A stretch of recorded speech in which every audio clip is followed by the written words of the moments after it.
Bring us your baffling. Bring us your audacious. We want your sticky notes, sketchbooks, and scribbles. Let's pin them to the wall, kick them around. Kick them around, see what happens. Because we're in the how do I get this startup off the ground business. The taking your business, global business. We're in the problem-solving business. 400,000 people. Ready to help you solve problems while they're still called opportunities. From figuring it out to getting it done. We're here to help.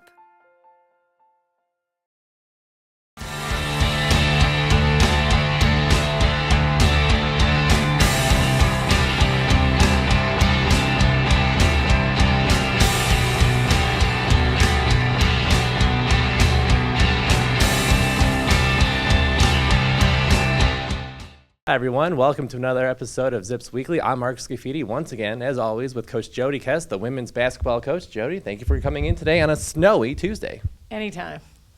You guys went up to Western Michigan on Saturday.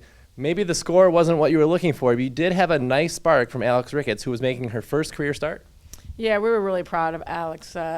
Played 37 minutes, career highs in points and rebounds. I think she was probably a little bit nervous before the game, but she gave us everything that we wanted from her and really proud of her. And hopefully now that will give her some confidence in the next 6 games.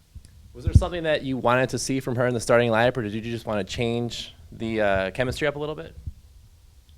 No, I mean, Anita did not play in that game. And so Alex has been working extremely hard all year and deserved to start. And, she's been playing a couple different positions for us and been a great utility player for us, meaning she can play a lot of different positions. And so, she earned that right.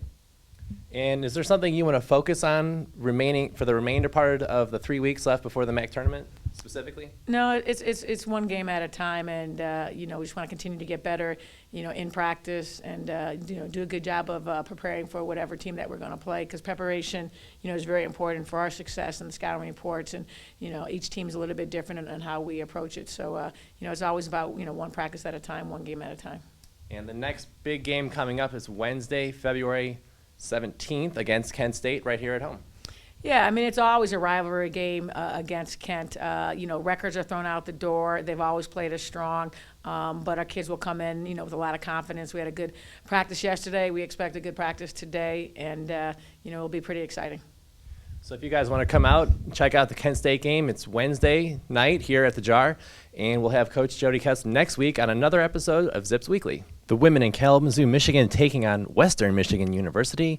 Hannah Plyman and Dee Gibson had 18 points. Alex Ricketts had a career-high 12 points and 12 boards on her first career start, but it wasn't enough as the Zips fall 69-65. And now let's take a look how the men's team did last week when they were on the road. The Zips at Bowling Green last week, Noah Robotham with the left-handed move up and under the basket. Isaiah Johnson down in the post, doing a lot of damage down there.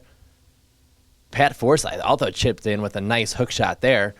And Anthony Jackson decides to pull up from 3. Ring it up, big fella, downtown. He would run the break and decide to pull up here for another 3, as he would have 20 points on the night. Isaiah Johnson had 15, Reggie McAdams had 15, and Pat Forsythe had a nice game with 10 points and 4 rebounds as the Zips win 83-68. Saturday night, the Zips in DeKalb, Illinois, riding a 7-game win streak, taking on the Northern Illinois Huskies. Pat Forsythe there gets a nice bucket. Anthony Jackson now running the break, takes it all the way to the hoop. And Isaiah Johnson packing it down and kicking out to Noah Robotham from 3. He had 11 points on the night. Isaiah had 16 points, but Josh Williams led all scorers for the Zips with 22 points, but it wasn't enough as the Zips would fall in the final seconds of this one on 2 free throws, 80-79. And most of our Zips were on the road last week, so let's check out some of the scores from how they did. In softball action, the Zips lose to Stetson 3-0. Then they would also play another game with Stetson on Friday, losing that one 8-0. On Saturday, they played Bethune-Cookman, and they lost to them 3-2. And they followed that up with a loss to Chattanooga 6-3. And finally, they played Morgan State, and they lost 4-2. The tennis team in action Friday in Milwaukee when they took on the Panthers of Wisconsin-Milwaukee. They would win this one 4-3. And on Saturday, they traveled down to the Windy City where they took on the UIC Flames. They would win this one 4-3. Their record is now 6-1 on the season. The track team had a busy weekend. Here are some of the scores from the Spear NCAA Division I Invitational. Next up, the Samford Open for the track stars. Danielle Johnson got first place, and here are a couple of the other scores. And finally, at the Iowa State Classic, Clayton Murphy had first place in the 800 meters, setting a new school record. Rifle lost to Morehead State 4,602 to 4,589. This week's Student Athlete of the Week, presented by the University of Akron, Ohio's Polytechnic University, is Ariadna Blanova. And I'm Mark Scafidi. This is another episode of Zips Weekly. Make sure you tune in next week when we have highlights from all the Zip action from this week.